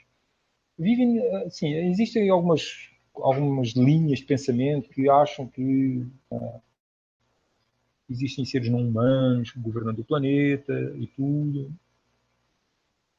O que eu me apercebo, assim, a nível de documentos, é que esses caras têm uma ideia de que vai acontecer um cataclismo e que vai ser uma renovação da humanidade. Aí os caras estão fazendo bunkers, cidades interiores, muito do dinheiro que está desaparecendo, da riqueza a nível de ouro, como Ellison falou, está sendo investido na criação de cidades subterrâneas. Existem já documentos, vídeos disso. Cada vez mais está saindo para fora a existência disso. Porque esses caras, eles acabam por estar, numa certa forma, estão procurando atrasar que isso aconteça, mas a coisa já está a acontecer e por ação do próprio ser humano. Mas existe um ciclo natural para isso acontecer também. Então, eles sabem muito bem que isto é um pouco efêmero. A Ivone diz: eu estou-me aqui resistindo aqui uma virose que quer começar, mas não começa, porque eu fico sempre me cuidando, sabe? Todos os dias eu fico tomando óleo de copaíba, mastigo gengibre, como alho cru. Bom, eu como alho cru nos dias que eu não vou estar com a minha companheira, né? Mas fico sempre tomando própolis e coisas assim, né? Todo dia, todo dia. Aí a virose, quando quer chegar perto de mim, não tem força.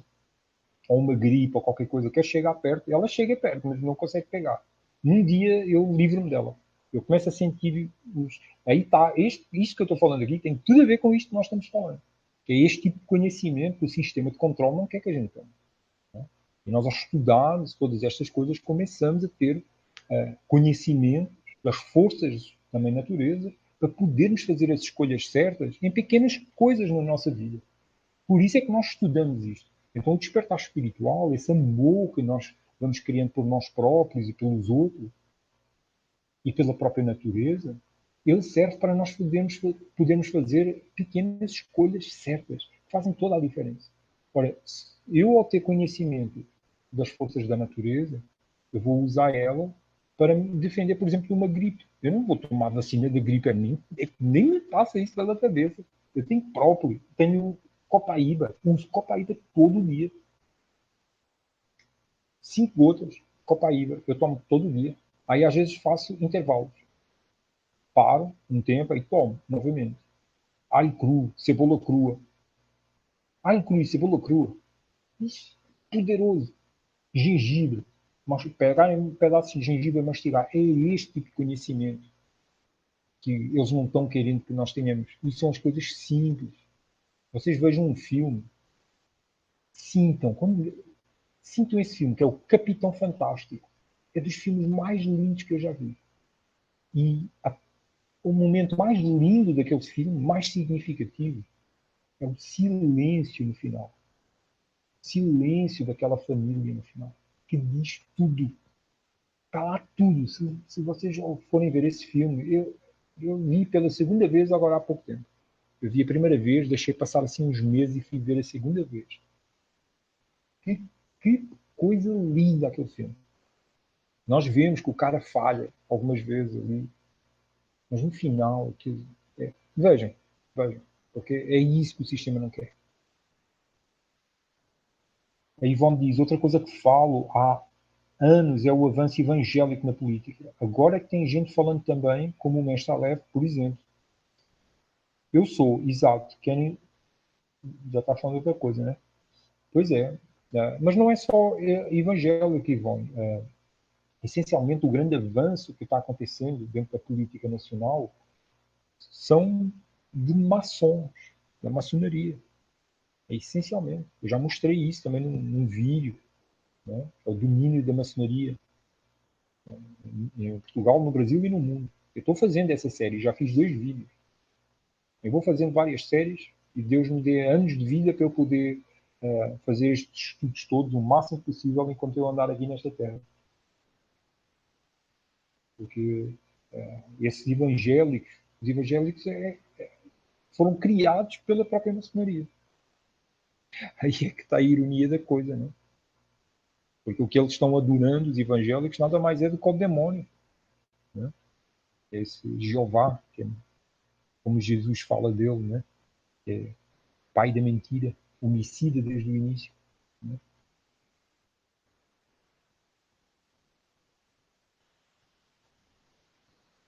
Não, eu não fiz a TCC para ele, não. Eu só dei os documentos. Ele vai ter trabalhinho para organizar aquelas informações todas. Vai ter sim. Eu já pensei em fazer um vídeo para esclarecer mais sobre o que é transmitido ali, porque é muita informação que é transmitida e merece ser resumido para uma coisa mais organizada. Mas eu primeiro vou terminar a série, depois talvez eu volto atrás para fazer essa revisão. É muito trabalho a fazer. Ellison, não sei com quem é que tu está falando, não sei se é comigo, se é com outra pessoa, como tu diz, atitude muito bonita, meu amigo, parabéns. Que todos se sintam parabenizados com as ações bonitas que fazem, porque eu não sei com quem é que você está falando. Também tenho pouquíssimos amigos, ainda assim a maioria estão na virtualidade. Pois é, aí está. Depende como é que nós usamos a virtualidade, Ellison. A questão é essa, a faca está na mão, o que é que nós vamos fazer com a faca? Né? Tudo depende do que é que nós vamos fazer com as ferramentas que nós temos na mão.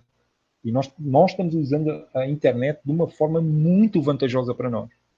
São poucas, são raríssimas, Ellison, as pessoas que usam a internet assim.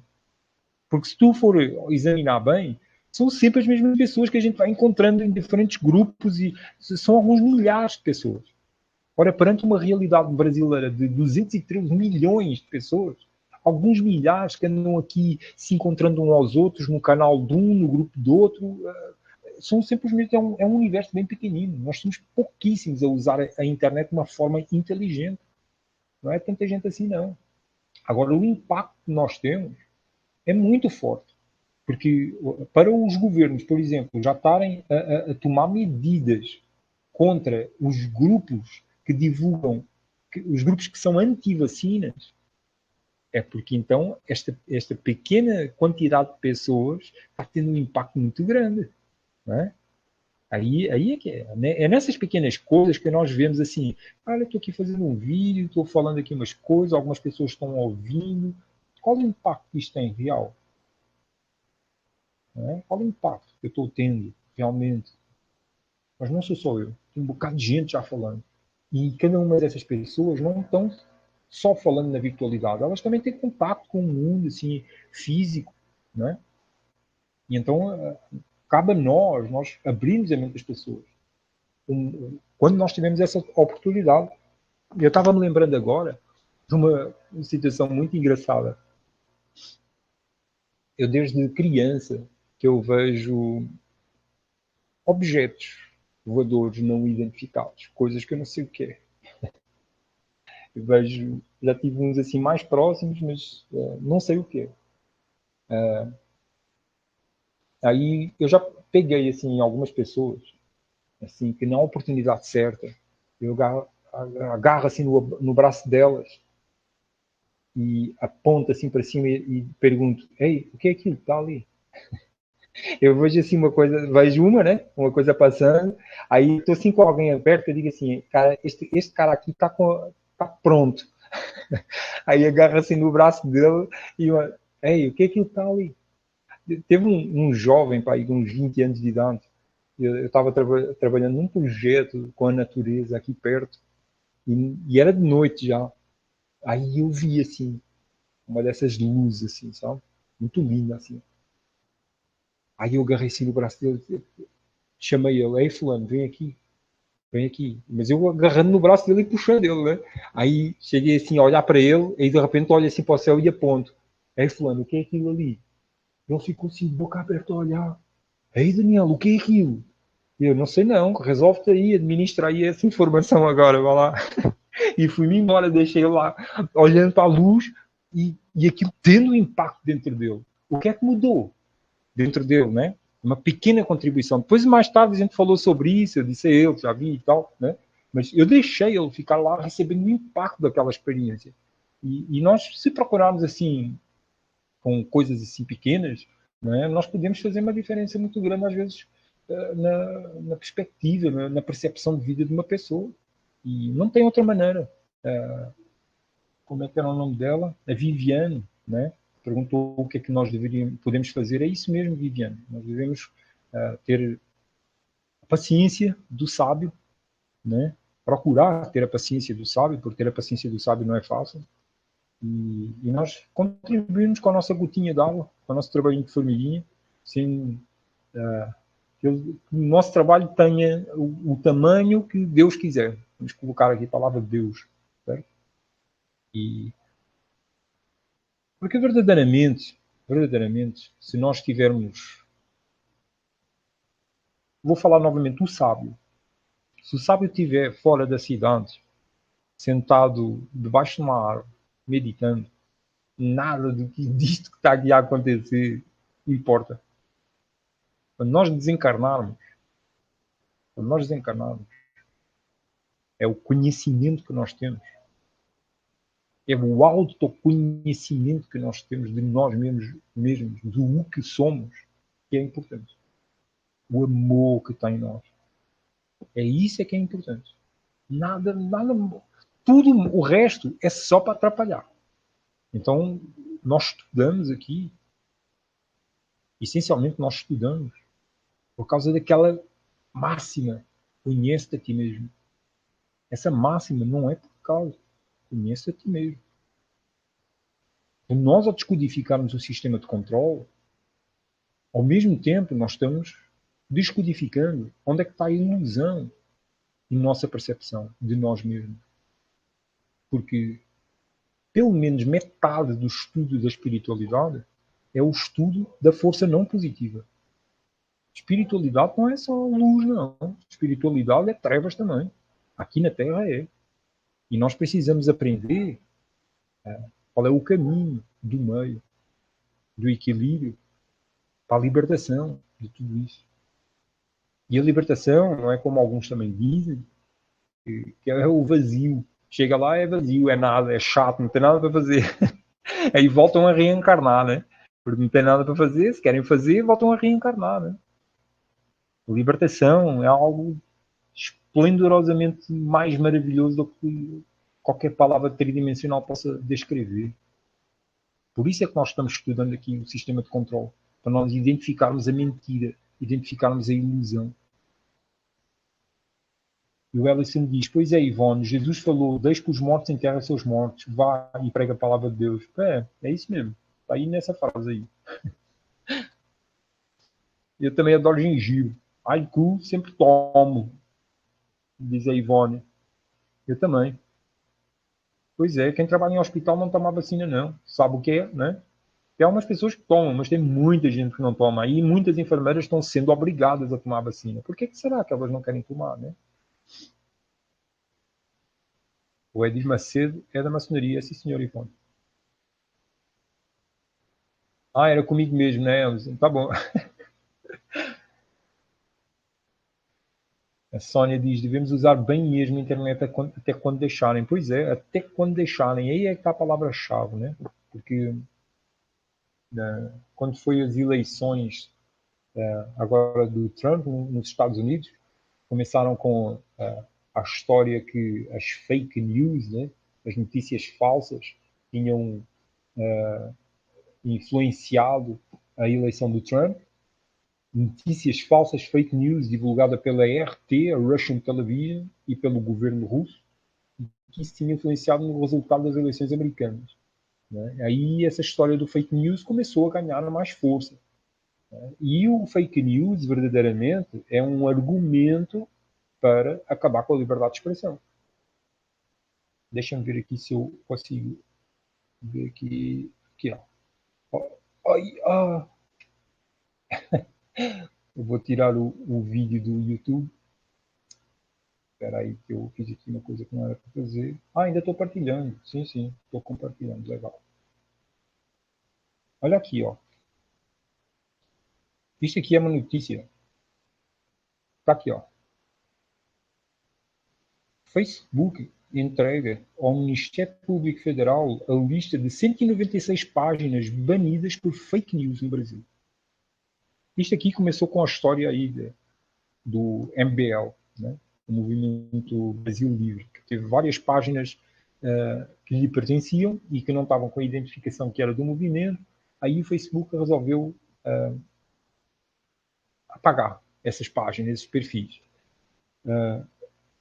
É assim, eu não concordo com muita coisa que esse MBL e com a postura que eles têm em muita coisa, né?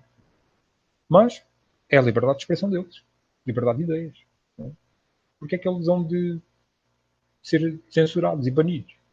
Né? Aí tem pessoas, que eu já falei sobre isso, que, como é uma empresa e o Facebook é uma empresa e tem as suas próprias diretrizes internas, que não é censura, é simplesmente eles estão seguindo os princípios da sua própria política interna. Isso faz parte do liberalismo. Né?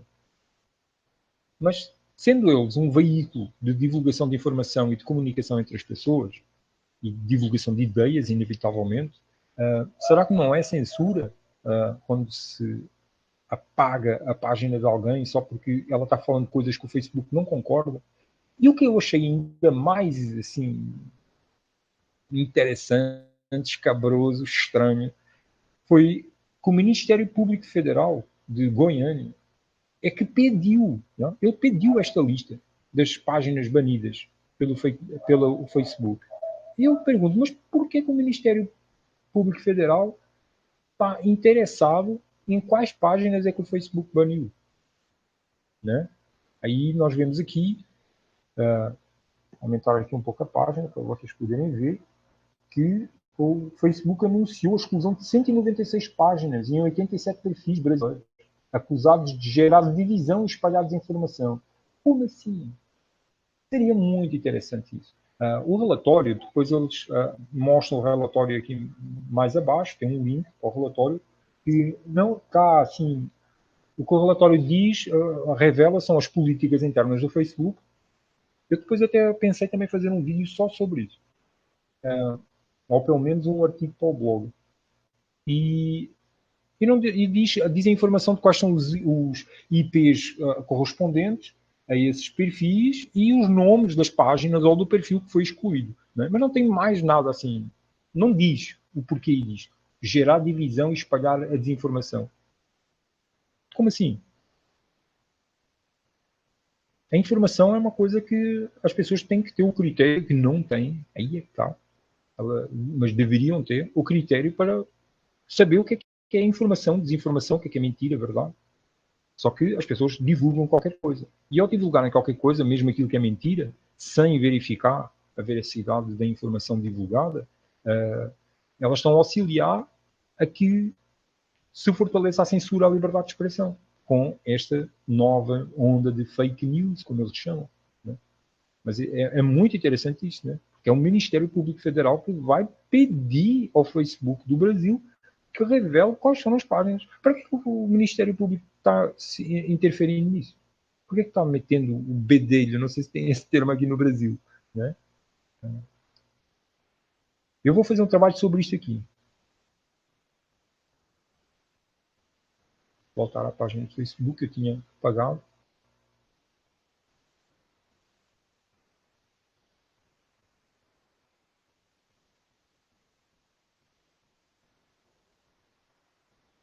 O Ellison diz: Daniel, por falar em grupos, os grupos de libertários crescem cada vez mais, só que sabemos que o problema não é só o Estado. Pois é, o problema não é só o Estado, porque o problema é o coração humano, né?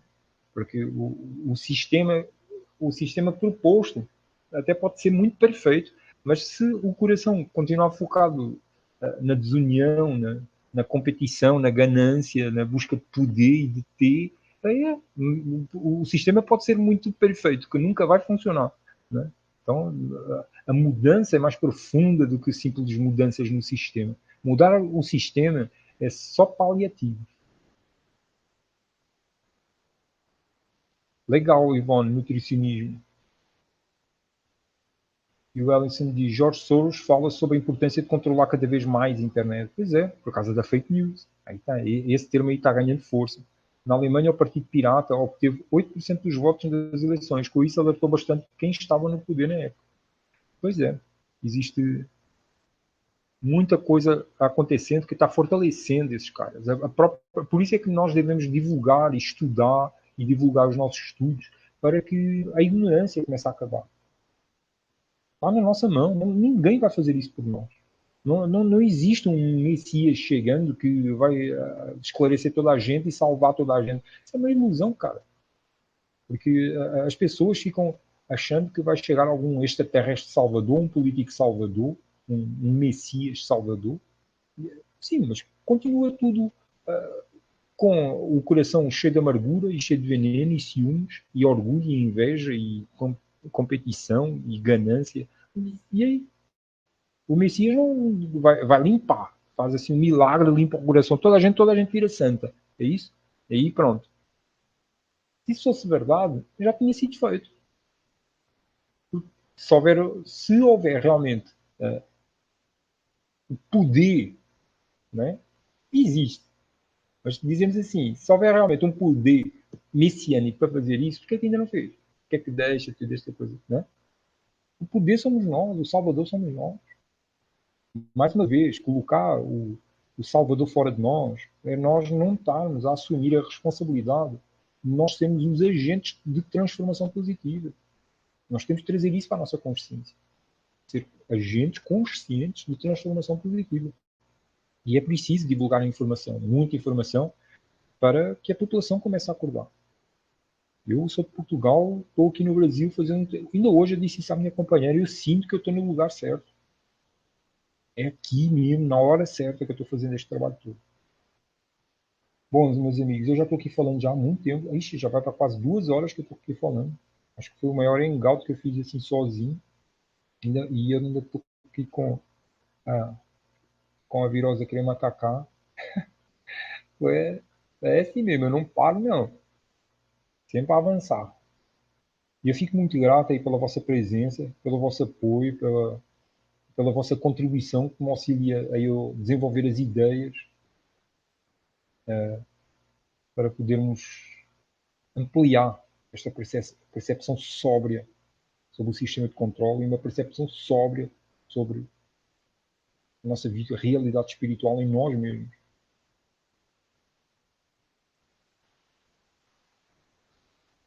O Ellison diz: acho que a maioria das pessoas creem nisso para fugir da responsabilidade.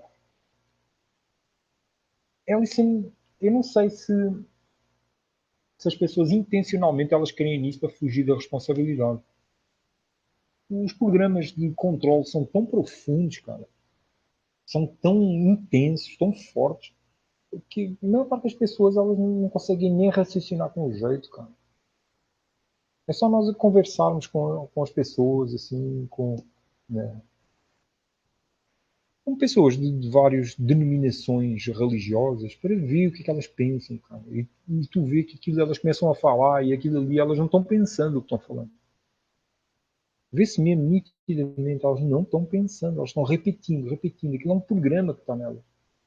Isso é que é a parte triste, sabe? Eu estar a olhar a pessoa e a pessoa não está a falar comigo. Não é a pessoa que está falando comigo. Existe ali todo um programa acionado, um ego, né? Que está ali conversando comigo, sem se auto-reconhecer, muito mais, infinitamente mais maravilhoso que tudo aquilo que ele me está ali falando. Né? Ele não reconhece que nós somos os dois o mesmo. E que essa é a maior percepção espiritual que nós podemos ter. Aí eu fico-me contando um bocado de histórias, né? Messiânicas, a maior parte delas, sobre os sistemas de crença em que ele se encontra. Né? Para mim, isso aí é que é a tristeza, quando eu falo com essas pessoas. Tá? Eu olhar e ver que não é a pessoa que está falando comigo. Né? Então, meus amigos, ficaram muito grato aí por acompanharem isso, por me acompanharem e deixar registrado aqui na internet, no YouTube, um vídeo com muitas informações preciosas. Que as pessoas, ao terem acesso a estas informações pelo vídeo, elas veem os links, podem entrar nos links do canal. No canal abrem muito mais links para muito mais rede. Quanto mais eu trabalho e produzo trabalho, maior é a rede que eu vou disponibilizando de informações e de estudo e pesquisa e de possibilidades de percepção. Né? Então eu fico muito grato a vocês todos de me acompanharem, de estarem aí comigo, para nós estarmos todos juntos a fazer este trabalho. Como eu costumo dizer, sozinho eu não sou capaz. Sozinho não daria certo. Então, boa noite a todos. Acho que começou a chover aqui, ou está começando, não sei. Não sei se é o vento. E muita luz para todos. Muita paz.